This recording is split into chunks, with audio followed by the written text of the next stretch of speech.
Frank geht ins Wasser. Es war nicht geplant, dass Frank an diesem Morgen fast ertrank. Nicht im Wasser, sondern in seinem Leben. Dabei hatte alles ganz harmlos begonnen, mit einem Arztbrief und einer simplen Aufforderung: Gehen Sie schwimmen. Doch als Frank jetzt in der Eingangshalle des kleinen Schwimmbads stand, mit dem Geruch von Chlor in der Nase und einem Herz voller Zweifel, ahnte er nicht, dass dies der Moment war, der alles verändern würde. Er atmete tief durch und trat an den Tresen. Hinter dem Empfang lächelte eine junge Frau freundlich. »Sind Sie das erste Mal da?« Frank zögerte kurz. »Nicht ganz«, murmelte er. »Ich war schon mal hier vor Jahren.« »Dann willkommen zurück.« Ihr Lächeln fühlte sich ehrlich an und überraschte ihn angenehm. »Was kostet denn hier der Eintritt?« fragte Frank vorsichtig. »Und gibt es vielleicht eine Zehnerkarte für die Aqua-Fitness-Gruppe?« »Natürlich«, antwortete sie hilfsbereit und griff zu einem Flyer. »Hier stehen alle Preise drauf. Eine Zehnerkarte ist günstiger, wenn Sie öfter kommen möchten. Übrigens findet in wenigen Minuten ein Aqua-Fitness-Kurs statt. Wenn Sie möchten, können Sie gern direkt daran teilnehmen.« Frank nickte spontan zustimmend und entschied sich schnell für die Zehnerkarte. »Wissen Sie, ich hatte einen Autounfall und mein Arzt meinte, ich solle schwimmen gehen, um meine Muskulatur nach der längeren Ruhestellung wieder zu stärken.« Er spürte, wie ihm die Worte leichter über die Lippen gingen als gedacht. Die junge Frau sah ihn aufmerksam an und nickte verständnisvoll. »Dann sind Sie hier genau richtig. Das Wasser tut vielen gut, die wieder auf die Beine kommen wollen.« Frank griff zusätzlich nach einer dunkelgrauen Bademütze und einer Schwimmbrille aus dem kleinen Regal neben dem Empfang. »Ich will richtig vorbereitet sein«, sagte er mit einem verlegenen Lächeln zur Jungfrau, die nickend bestätigte. »Sehr gute Idee. Dann kann es ja losgehen.« Langsam ging er zu den Umkleiden. Jeder Schritt erinnerte ihn daran, warum er hier war. Der Unfall, die Schmerzen, die Leere. Sein Spiegelbild zeigte einen älteren Mann mit grauen Schläfen und müden Augen. Seine Haltung verriet, dass das Leben nicht immer sanft zu ihm gewesen war. Er dachte an die Tage zurück, als er oft mit seiner Tochter hier war.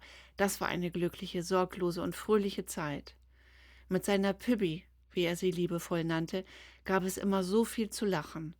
Er hatte ihr damals das Schwimmen beigebracht, geduldig und liebevoll. Schon damals war er von ihrer Mutter geschieden gewesen. Heute war seine Tochter erwachsen, lebte mit ihrer Familie weit entfernt und Frank sah sie nur noch selten. Die Umkleidekabine kam ihm plötzlich enger vor, als er sie in Erinnerung hatte. Vielleicht lag es daran, dass er seit damals einige Kilos zugenommen hatte. Vorsichtig trat er seitlich in eine Kabine und verschloss die Tür, indem er die Sitzbank herunterklappte. Die gegenüberliegende Tür stand offen und führte direkt zu einem schmalen Schrank, in dem er seine Kleidung unterbringen wollte. »Mein Gott«, dachte er, »wie eng und stickig es hier ist und dieser Geruch nach Putzmittel und Chlor.« Trotzdem zog er sich langsam um, faltete jedes Kleidungsstück sorgfältig zusammen und schloss den Schrank mit einer Euromünze. Den Schlüssel band er sich um das Handgelenk. Schließlich streifte er sich seine Badelatschen über, rückte die Badehose zurecht, setzte die neue dunkelgraue Badekappe auf, zog die Schwimmbrille über die Stirn und machte sich vorsichtig auf den Weg zur Dusche. Die nassen Fliesen fühlten sich rutschig an, und Frank bewegte sich langsam und vorsichtig. Einen neuen Sturz wollte er auf jeden Fall vermeiden. Er erreichte sicher die Dusche, ließ das Wasser kurz über sich laufen und zog dann die Tür zur Schwimmhalle auf, aus der ihm sofort fetzige Popmusik und laute Kommandos entgegenkamen. Neugierig trat er ein und blickte direkt auf eine lebhafte Aqua-Fitness-Gruppe, die bereits mitten im Training war. Vorsichtig näherte er sich dem Beckenrand und ließ sich langsam ins Wasser gleiten. Keiner der Teilnehmer nahm Notiz von ihm. Alle waren viel zu sehr mit den schnellen Bewegungen beschäftigt, die von der Trainerin vorgegeben wurden. Das Wasser spritzte, Arme und Beine bewegten sich, und Frank fühlte sich zunächst etwas verloren. Die Trainerin stand am Beckenrand und tanzte fast zur Musik, rief laut und motivierend Anweisungen über die rhythmischen Beats hinweg in Richtung ihrer Teilnehmer. Frank fühlte sein Herz schneller schlagen, zuerst vor Aufregung und Stress. Alles um ihn herum wirkte laut, hektisch und chaotisch. Das Wasser spritzte ihm ins Gesicht, so dass er kaum jemanden erkennen konnte. Schnell setzte er seine neue Schwimmbrille auf, doch dadurch sah er noch weniger. Egal, dachte er, um ihn herum pulsierte das Leben. Der kräftige Bass der Musik vibrierte bis in den letzten Wassertropfen hinein und weckte in ihm Erinnerungen an längst vergessene Tanzabende, die er seit mindestens 20 Jahren nicht mehr besucht hatte. Die Trainerin wirkte unglaublich sympathisch, voller Energie und Lebensfreude. Nach den ersten 5 Minuten der intensiven Aquapower fühlte sich Frank vollkommen erschöpft. Er tauchte kurz ab, kam wieder hoch, klammerte sich am Beckenrand fest und atmete tief durch. Sein Herz raste, doch allmählich beruhigte sich sein Kreislauf. Als er wieder zu sich kam, bemerkte er plötzlich, dass sein Herz immer noch schnell schlug, doch diesmal vor lauter Freude. Während Frank sich langsam wieder gefangen hatte und seinen Atemrhythmus normalisierte, begann er sich vorsichtig und behutsam im Wasser zu bewegen. Und tatsächlich, unter Wasser verlor sich nicht nur der Schmerz in seinen Muskeln, sondern auch ein Teil der Schwere auf seinem Herzen.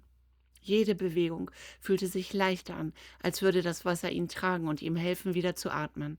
Er genoss das Gefühl von Leichtigkeit. Der Kurs ging langsam zu Ende. Die Trainerin stellte die Musik aus und bedankte sich herzlich bei den Teilnehmern. Während diese noch ein wenig entspannt im Wasser paddelten und sich angeregt unterhielten, blieb Frank zunächst still. Er hörte zu und beobachtete die anderen.